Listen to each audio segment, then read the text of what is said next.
Clarity is really an astounding feature, and I call it the angel effect. This image was again delivered to me as a Photoshop file, so thank goodness I can run Filter and Camera Raw as a filter on this file. What I'm going to go for is an ethereal glow, and it's very simple to apply. It almost gives that Hollywood skin look. As I slide down in Camera Raw, I can move clarity all the way to the left. If you go right, it really gives that rough, harsh, which is another photographic expression or special effect that many people go for. It's popular in sports photography, so if you really want to give the feeling of strength or of just going all out in a sport, this gives the feel of all the exertion of the athlete. But I'm going for an angelic glow, so I'll take clarity all the way to the left. It's beautiful for baby, bridal, portraits, but I can go farther. I can adjust the overall exposure to really give a lighter, ethereal glow. And I'm going towards special effect, almost a surreal looking shot. So I might take the highlights way too far, or take the whites way too far. And as I move contrast, the lighting that the photographer gave this shot will really become apparent, especially if I drag back down the highlights or back down the exposure. Take a look at all that gorgeous shine just where they put the light at every curve and bit of detail on the cheeks and the shoulders and the neck. So you really are making the skin the focal point of this image. And it doesn't hurt with the eyes either. So I'll dial contrast up pretty high, but I'm going to take my exposure back towards a lighter effect. I can play with the blacks to make her hair a little bit darker on the ends. And I could play with this forever, but at some point I have to let it go. There we go. I think that's the look I'm going for. All right. So when I hit OK, I didn't make this a smart filter. I applied it to this image, but I'm going to end up putting this image in another file. So I won't even save the changes to her over this original.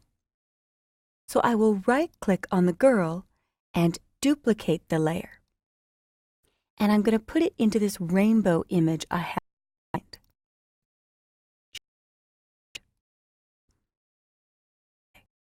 And it's got a different color space. I'm going to click OK. And when I click on the rainbow, there she is. Now it did keep a layer mask, and I see a little bit of a halo that I left when I created the original mask. So I'll click on the mask layer, go to my paintbrush tool, and use my right bracket on my keyboard to make the brush a little bigger.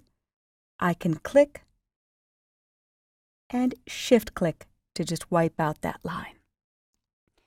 Now I also want an ethereal glow to the background, but this time I do want it fully editable. So I'll select the background layer and choose Filter, Convert for Smart Filters.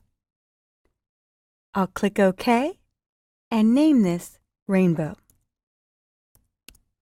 Now when I run Filter, Camera Raw, and apply my clarity,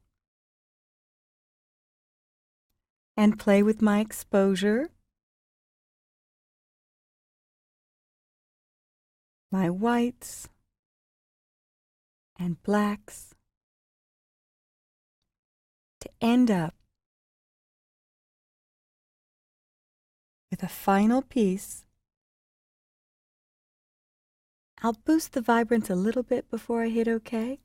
Here's my before and after. And I'll click OK. And now this is editable fully because it was run as a smart filter. This is permanent on the girl image, but it really gives me that scene that she's looking up at the rainbow, and it is ethereal overall. And to finish it, I might want a wash of white, just sort of a ghosted effect on everything. So I will choose solid color as an adjustment layer and white And I often name this white, and I'll dial down the opacity. And there we have kind of a surrealistic scene. I might even decide to use a huge eraser and just erase through the mask on the white. I'll make my brush size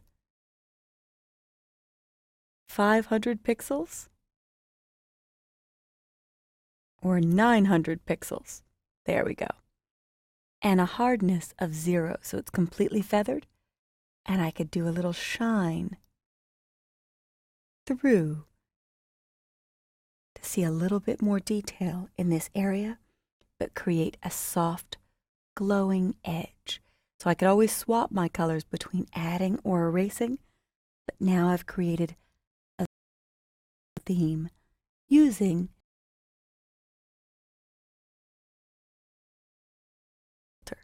you could also